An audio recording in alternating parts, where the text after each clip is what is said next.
वीरबंधु भगवान की जय हो। इस तरह से विपत्ति को, दुख को मांगते हैं कुंती मैया।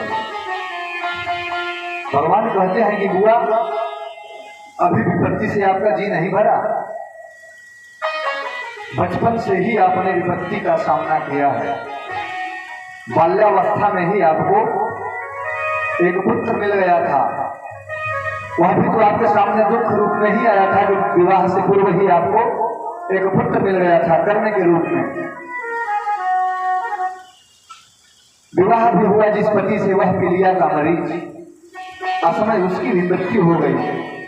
बालकों के सामने परिवार के अन्य लोगों ने कितने बड़े बड़े षड्यंत्र रचे, लेकिन अभी तक तुम्हारा जी दुख से भरा नहीं। तो बताते हैं कि प्रभु ये दुख और सुख दोनों तो आपने ही बनाए हैं ना। लेकिन लोग हमेशा सुख ही मांगते हैं, सुख के पीछे भागते हैं, लेकिन दुख भी तो आपने ही बनाया है, क्योंकि संपूर्ण सृष्टि के रचनाकार तो आप ही हैं। इसलिए मुझे दुख से किसी भी प्रकार की कोई आपत्ति नहीं है। दुख तो मुझे इसलिए प्रिय हो रहा है क्योंकि उसके साथ में आप भी तो साथ में रहेंगे, और आज सुख तो मिल रहा है लेकिन सुख में आप जा रहे हैं, इसलिए ऐसा सुख मुझे नहीं चाहिए। इस तरह से अनेक स्तुतियों के माध्यम से जब कुंती मैया भगवान से विनती करने लगती हैं तो कहते हैं कि अब मेरे भंडारे में दुख तो है नहीं, क्योंकि भगवान का क्या नाम है? सच्चिदानंद। भगवान के पास में तो आनंद है, यह तो आनंद सिंधु सुख राशि है, तो इनके पास में दुख कहाँ है? इनके पास तो आनंद है। दुख तो संसार में है, दुखालयम अशाश्वतम, लेकिन भगवान तो आनंद की सिंधु है। और मांग रही हैं कुंती जी दुख, भगवान के पास दुख होगा तब न देंगे, इसलिए दुख वो दे नहीं सके, लेकिन अब आपने मांगा है तो कुछ न कुछ तो देना चाहिए, इसलिए मैं स्वयं को देता हूँ। अब बुआ जी, अब मैं द्वारिका जाने की जो योजना है उसे निरस्त कर देता हूँ, अभी मैं आप लोगों के साथ में ही रहूंगा। फिर वह अपनी योजना बदल देते हैं और इनके साथ में ही रहने लगते हैं। एक दिन युधिष्ठिर बड़े चिंतित थे, कृष्ण ने देखा तो समझाने लगे, बोले भैया काहे ये उदास है? जो कुछ भी घटनाएं घटती हैं वह तो भगवान की मर्जी से ही होती हैं, आप अपने को किस लिए कर्ता मानते हैं? अरे आप तो दृष्टा हैं, आप तो दर्शक हैं, देखने वाले हैं, करने वाला कराने वाला तो कोई और है, आप अपने को जिम्मेदार क्यों मानते हैं?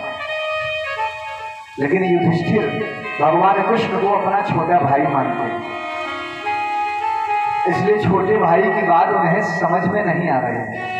भगवान के बहुत समझाने के बाद भी जब उन्हें लगा कि मेरी बात यह समझ नहीं रहे हैं, तब उन्हें लगा कि कोई दाढ़ी वाला आदमी इन्हें सुनाए समझाए तो समझ सकते हैं। तब समस्त पांडवों के साथ में भीष्म पितामह के पास में जाते हैं कि चलिए हम लोग पितामह का दर्शन कर आए हैं। वह सरसैया पर कराह रहे हैं, उनसे मिल आते हैं। सब लोगों को लगता है कि बिल्कुल चलना चाहिए और पितामह भीष्म का दर्शन करना चाहिए। भगवान सबके साथ में जब पहुंचते हैं, अर्जुन जब प्रणाम करते हैं पितामह के चरणों में, अर्जुन को देखकर भीष्म कहते हैं कि अर्जुन अकेले आए हो? तुम्हारा सारथी काला काला वर्दी वाला नहीं दिख रहा है, आज अकेले कैसे चले आए? तुम तो उसके बिना कहीं आते जाते नहीं हो। फिर पीछे से मुस्कुराते हुए कृष्ण भगवान कहते हैं कि पितामह प्रणाम, आपने याद किया मुझको? बोले अच्छा तुम ही आए हो, आओ आओ। अरे मैं तो तुम्हारा ही इंतजार कर रहा था, अब आए हो तो सामने रहो, छुप के क्यों बैठे हो? फिर अर्जुन से पूछते हैं, अर्जुन पहचानते हुए कौन है? अर्जुन कहते हैं अरे पितामह ये तो कृष्णचंद्र जी हैं, हमारे मामा के लड़के हैं। पितामह सरसैया पर लेटे लेटे मुस्कुराते हैं कि अर्जुन तेरे कितने संबंध हैं, यम मन्यसे मातुलेयम प्रियम मित्रम सुहृदम अकरोह सचिवम दूतम सौहृदाय सारथि। कितने नाते हैं, कभी तो मामा को लड़का बताता है, कभी अपना सखा बताता है, कभी सारथी बना लेता है, कभी दूत बना करके भेज देता है। कितने नाते हैं, तुम इन्हें पहचानते नहीं हो। भीष्म पितामह भगवान की तरफ देख करके कहते हैं कि सदेव देवो भगवान प्रतीक्षताम कलेवरम यावदिदं हिनोम्यहं प्रसन्नहासारुणलोचनोल्लसत् मुखाम्बुजो ध्यानपतश्चतुर्भुजः। इस तरह से जब भगवान के स्वरूप का वर्णन करते हुए अर्जुन को बता रहे हैं तो भगवान का मुख थोड़ा सा उदास सा दिखता है। तो पितामह कहते हैं कि माधव, मैं अपने सामने आपको इसलिए खड़ा हूं कि उदास चेहरा देखूं। अरे खड़े हो तो थोड़ी देर मुस्कुराते रहो, और तब तक मुस्कुराते रहो जब तक मैं अब इस यात्रा को पूर्ण कर न लूं, जब तक मैं शरीर छोड़ न दूं, ऐसे ही मुस्कुराते रहिए। भगवान को लगा अच्छी ड्यूटी लगा दिए हैं। भगवान मुस्कुराते हुए पितामह के सामने खड़े हैं। फिर युधिष्ठिर को इशारा करते हैं, प्रभु युधिष्ठिर आपके मन में जो भी प्रश्न है पूछ लीजिए पितामह से। फिर युधिष्ठिर अपने सारे संशय को पितामह के सामने रखते जाते हैं और पितामह उन सभी संशयों को दूर करते जाते हैं। दान धर्मान राजधर्मान मोक्ष धर्मान विभागतः स्त्री धर्मान भगवत धर्मान समासभ्यास योगतः। दान धर्म, राजधर्म, मोक्ष की प्राप्ति कैसे हो, भगवत धर्मान, भगवत की प्राप्ति कैसे हो। आपका तो विवाह हुआ है आप लोगों के। स्त्री धर्मान, स्त्रियों के क्या धर्म है, सबको बड़े ही विस्तार से उन्होंने समझाया, उनके सारे संशयों को दूर किया। और तब तक माघ महीने का शुक्ल पक्ष आ गया। माघ महीने के शुक्ल पक्ष में भगवान सूर्य उत्तरायण हो जाते हैं। उत्तरायण को भगवान का दिन कहा जाता है और दक्षिणायन को भगवान का रात्रि कहा गया है। तो अगर कहीं पर जाना हो और दरवाजे बंद हो तो दरवाजों के खुलने का इंतजार रहता है, क्योंकि रात्रि में सब अपने दरवाजे बंद कर लेते हैं। तो उत्तरायण का ही पितामह इंतजार कर रहे थे, क्योंकि इन्हें तो इच्छा मृत्यु प्राप्त थी, जब तक चाहेंगे नहीं तब तक मर नहीं सकते। इसलिए यह इंतजार कर रहे थे कि भगवान सूर्य भी उत्तरायण हो जाएं, और भगवान के आगमन का भी इंतजार था, भरोसा था। तो भगवान तो आ ही गए। अब यह भगवान की स्तुति में पुष्प देना चाहते थे, लेकिन सरसैया से कैसे देते। तो पुष्प तात्रा छंद में इन्होंने भगवान की स्तुति गाई। 11 श्लोकों में भगवान की बड़ी सुंदर स्तुति गाई, और उस स्तुति के माध्यम से उन्होंने भगवान को कहा कि हे प्रभु, आखिरी वक्त में मेरी एक ही इच्छा है कि मेरी एक कन्या है, उसके पाणी ग्रहण के लिए मैं एक अच्छा वर खोज रहा था, वह आज पूरा हुआ। भगवान ने कहा कि अरे जब आपकी शादी हुआ नहीं, विवाह हुआ नहीं, तो आपके पास कन्या? बोले हाँ, ये जो मेरी मति है ना, यही मेरी कन्या है। मैं इसका विवाह करना चाहता हूँ, इसके लिए मुझे कोई वर मिल नहीं रहा था। आज आप मिले हैं और मुझे लगता है कि मैं अपने मति रूपी कन्या का विवाह आपसे कर लूं, क्योंकि आपके जैसा सुंदर वर कहीं पर मिल नहीं सकता। और मेरी जो कन्या है, मेरी मति रूपी कन्या, उसकी विशेषता है कि उसमें किसी भी प्रकार की कोई तृष्णा नहीं है, कोई कामना नहीं है, इसलिए वो एकदम विशुद्ध है।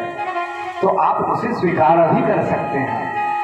इस तरह से भगवान की स्तुति करते हुए, भगवान के मुस्कुराते हुए, उन चेहरे का, मुखारविंद का दर्शन करते हुए भीष्म पितामह अपने शरीर को छोड़ देते हैं। कितना अच्छा दृश्य है कि पितामह भीष्म के सामने साक्षात भगवान खड़े हैं, मुस्कुरा रहे हैं। पावन महीना माघ का शुक्ल पक्ष भी आ गया है। एक व्यक्ति को अंत समय में और क्या चाहिए, इससे अच्छा और कुछ हो सकता है? इसलिए शास्त्रों में भी ऐसा उल्लेख है कि जब समय करीब में हो और भगवान का नाम ही कम से कम मुख पर आ जाए तो वह व्यक्ति धन्य हो जाता है। ऐसे समय में उन्होंने अपने शरीर का त्याग किया।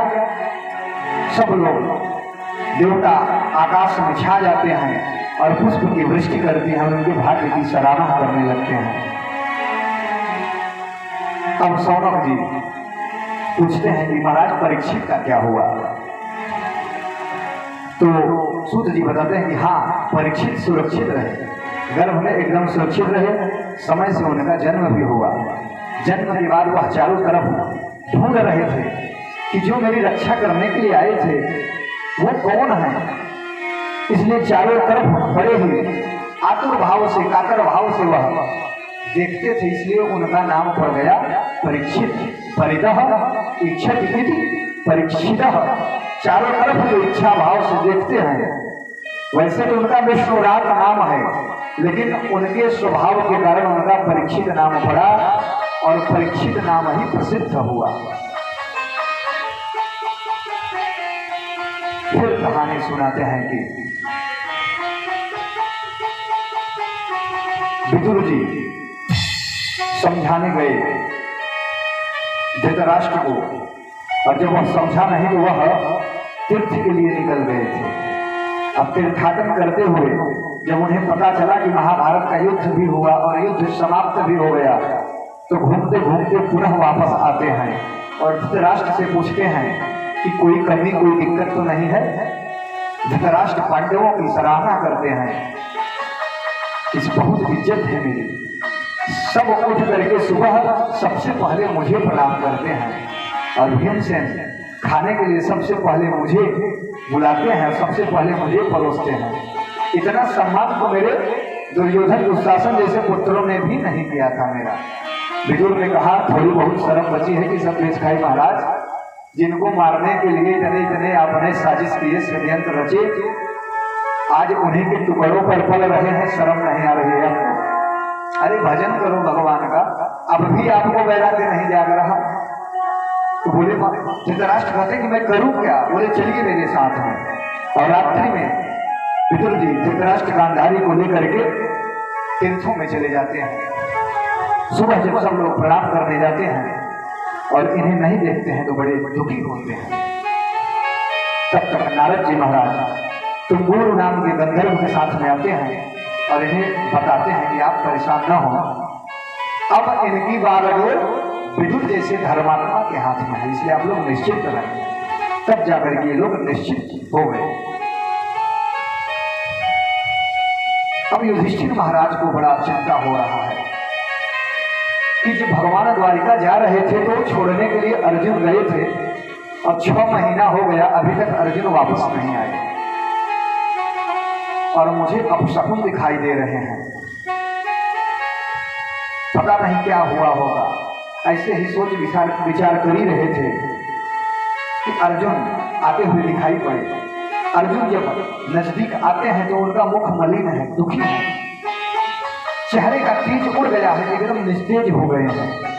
युधिष्ठिर महाराज भी चिंतित होते हैं, पूछते हैं अर्जुन क्या हुआ? कहीं तुमने ब्राह्मणों का अपराध तो नहीं कर दिया? किसी ब्राह्मण की अनजाने में तुमने हत्या तो नहीं कर दी? किसी संत महात्माओं को तुमने गाली तो नहीं दी? अगम्या से गमन तो नहीं किया? क्या हुआ? अरे द्वारिका में कृष्णादिक प्रद्युम्न अनिरुद्ध जो भी यदुवंशी है सब सुरक्षित तो है ना? बड़े दुखी होकर के अर्जुन कहते हैं कि वंचितो हम महाराजा हरिया बंधु रूपिणा ये गणे परितम तेजो देव विश्वपावनम महत। मुझे लग रहा था कि जो भी शक्तियां हैं वो मेरी हैं। ये गांडीव का मुझे जो घमंड होता था, आज मुझे पता चल गया कि जो कुछ भी था वह कन्हैया से ही था, मुझ में तो कुछ नहीं है। गांडीव में भी तभी ताकत थी जब कन्हैया थे। कन्हैया तो चली गई, यदुवंश का संहार हो गया, और आज उनकी अनुपस्थिति में बड़े बड़े महारथियों को जीतने वाला ये अर्जुन भीलों से भी हार गया। जब सबने सुना कि भगवान परमधाम को जा चुके हैं, सुनते ही कुंती मैया ने तो तुरंत प्राणायाम चढ़ाया और अपने प्राणों को त्याग दिया। रामावतार में ऐसे महाराज दशरथ थे जिन्होंने भगवान का विरह बर्दाश्त नहीं किया, और कृष्णावतार में कुंती मैया है जिनको पता चला कि भगवान जब परम धाम चले गए तो तुरंत अपने शरीर का देह का त्याग कर दिया।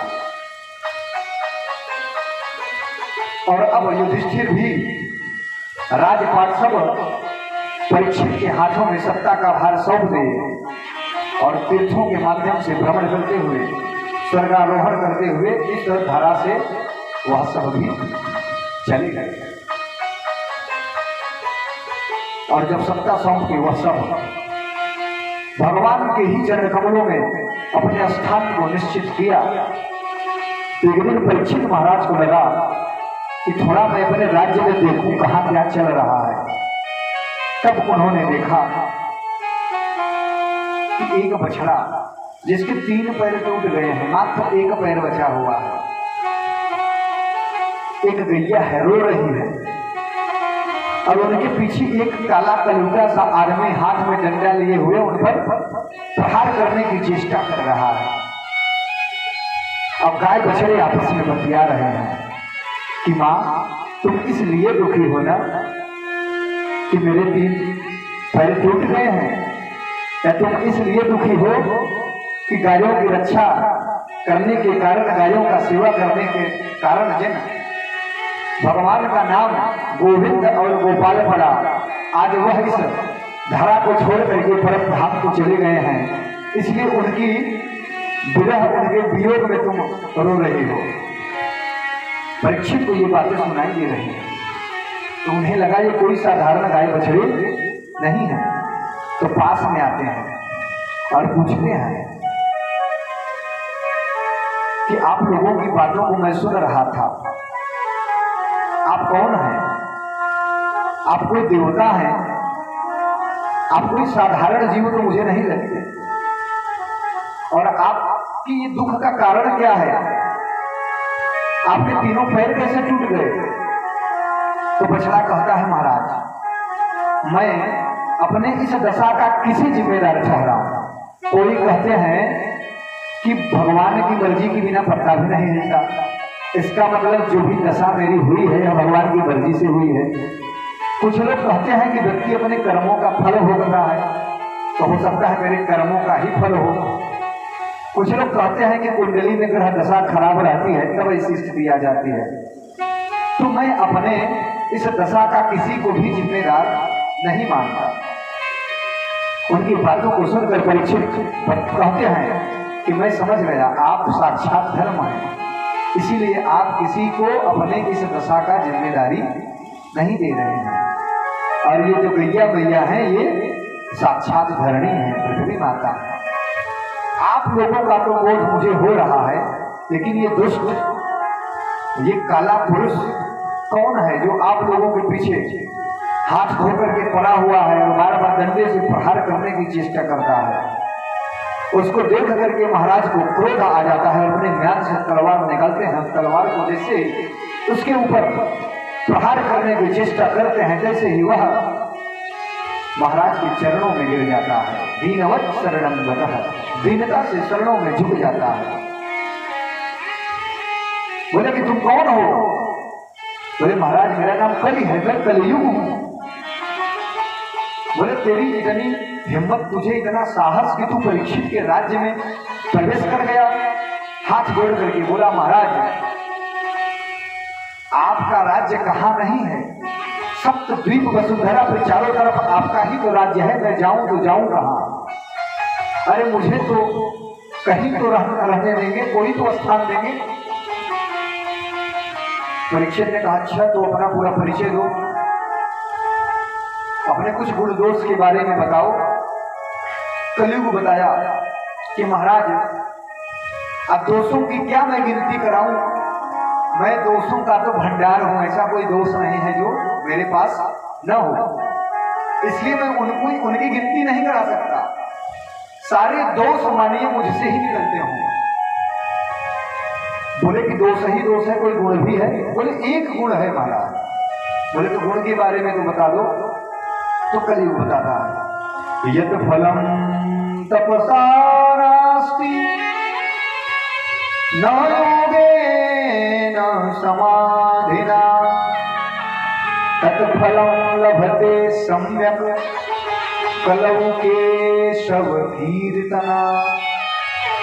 कली बोला कि महाराज मेरे अंदर एक इतना बढ़िया गुण है कि जो अन्य युगों में तप से, योग से, समाधि से महात्माओं को दुर्लभ था, नहीं मिल पाता था, कलयुग में महाराज बड़ी सरलता से वह प्राप्त है। छोटा सा प्रयास करना है। बोले क्या?